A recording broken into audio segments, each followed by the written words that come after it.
Have you ever walked away from a conversation thinking, oh no, that was so awkward? Maybe it was a work meeting, a first date, or even just small talk at a party. Here's the truth. We've all been there. But what if I told you there's a simple secret that can make your conversation smoother, smarter, and actually enjoyable? In the next few minutes, I'll share with you the habits that wise communicators use so you can talk less, say more, and never feel stuck in awkward silence again. Let's dive in. Speak wisely. 5 communication habits that make people respect and appreciate you. Introduction. Why wise communication is a superpower. Words are powerful. In America, we live in a culture that values freedom of speech, but freedom doesn't always equal wisdom. We all know people who talk a lot but rarely get taken seriously. And we also know those who can say a single sentence that shifts the entire room. Think about a college professor whose words stick with you for years. Or a manager who gives feedback that makes you want to improve instead of shutting down. That's the power of wise communication. And here's the good news. It's not something you're either born with or not. It's a skill, a set of habits that anyone can learn. Scenario contrast, when talking goes wrong versus right. Scene A, at work. You share an idea in a meeting. Before you finish, someone interrupts, "We've already tried that." Your manager moves on. You feel invisible. Scene B, at work. You share the same idea, but this time people let you finish. Your manager says, "That's interesting. Let's explore it further." Even if they don't implement it, you feel valued. Same person, same idea, different outcome. The difference lies in communication habits, yours and theirs. So let's explore 5 habits that can shift you from scene A to scene B. Habit 1. Ask, "Do you want me to listen or help you solve this?" Why we struggle. Americans often pride themselves on being problem solvers. From Silicon Valley startups to kitchen table conversations, we jump into solutions fast. But sometimes, people don't want solutions, they want connection. Psychological insight. When someone vents, their brain is often flooded with stress hormones. Advice bounces right off. What they really need is empathy first, someone who acknowledges their feelings. Once they feel understood, their brain calms and they're actually able to think about solutions. Example 1. Dating in America. Your partner comes home. "My boss micromanaged me the whole day. I can't take it anymore." Wrong response. "So quit already. You deserve better." Wise response. "Do you want me to just listen right now, or would it help if we brainstormed ideas together?" It's a relationship game changer. Example 2. Friendship. A college buddy says, "My roommate's driving me nuts. He never washes the dishes." Instead of, "Just move out," try, "Do you want me to just hear you out, or are you looking for advice on how to handle it?" Suddenly, you're not the annoying fixer, you're the supportive friend. Case study. Therapist versus friend. Notice how therapists rarely jump in with advice. They let you feel heard first. That's why people pay $150 an hour just to talk. Imagine if your friends and colleagues felt that same level of understanding from you for free. That's what this one question creates. Habit 2. With authority, show respect and offer support. Why it matters. The U.S. workplace prides itself on flat structures, but hierarchy is still real. You can't talk to your boss the way you talk to your best friend. Wise communicators adapt their style without losing authenticity. Example 1. Manager venting. Your manager says, "This client is impossible. They keep changing their mind." Wrong. "So what do you want me to do about it?" Wise.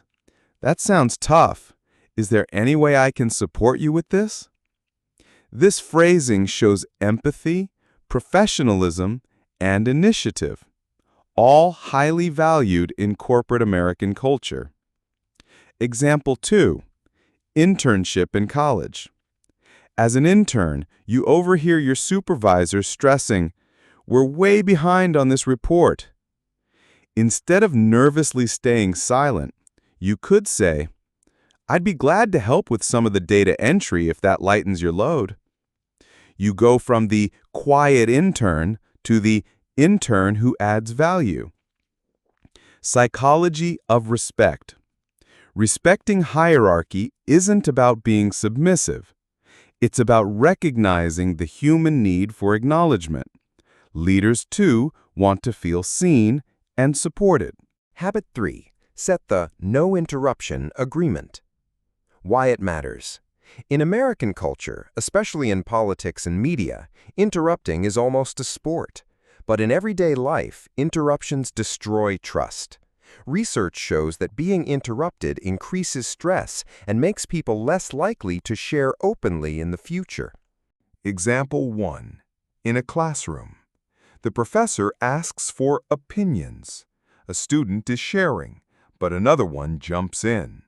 You can politely remind, "Let's let him finish. I want to hear the whole idea." In that moment, you're not only protecting respect, you're showing leadership. Example 2. In a team meeting at work. You might say, "I want to make sure everyone gets the chance to finish their thought before we respond."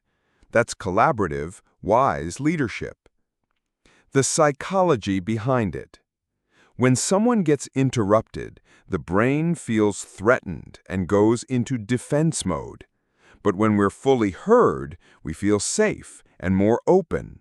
That's why creating a no-interruption space is an incredibly wise move. Habit 4. Respect culture and generations. In America, we take pride in equality. But in conversations, cutting off someone older or more experienced is still seen as disrespectful. Example 1. Thanksgiving dinner. You're at the table with family. An uncle or grandparent shares a political view. You could jump in and argue, but the wiser move is to wait, then say, "I'd love to add a perspective after you're done." Example 2. In a diverse workplace. You're working with Asian colleagues where respect for hierarchy is important. If you listen patiently first, they'll value your respect. The message. Wisdom isn't about being the loudest in the room. It's about knowing when to wait, when to speak, and how to say it so others actually receive it. Habit 5. Turn communication into trust building. Every interaction is a choice. Just pass along information or turn it into a moment to build trust. Example 1. At work. Your boss gives you a tough assignment. A negative reaction would be, "Why me?" A wiser response is, "Thanks for trusting me. I'll do my best. Could you let me know what the top priority is?" This way, you're both realistic and strengthening trust. Example 2. In friendship. A friend shares a personal secret. You could react quickly, or you could say, "Thanks for trusting me with this. It means a lot." That deepens the bond. The psychology of trust. Trust is like an emotional bank account. Every wise word is a deposit. Over time, you build a solid relationship where people feel safe around you. Conclusion. The power of wise communication. Being wise doesn't mean being silent, and it doesn't mean talking non-stop. It means choosing words that build connection, respect, and trust. These 5 habits, asking, "Do you want me to listen or help?" Adjusting how you speak with authority, not interrupting, respecting culture and generations, and building trust can turn any conversation into an opportunity. Imagine if in your group of friends, in your company, in your family, everyone practiced even just one of these habits. We'd have fewer conflicts, more understanding, and way more chances to collaborate. Practical steps. Next time someone complains, ask, "Do you want me to just listen or help find a solution?" In meetings, make sure people get to finish their thoughts.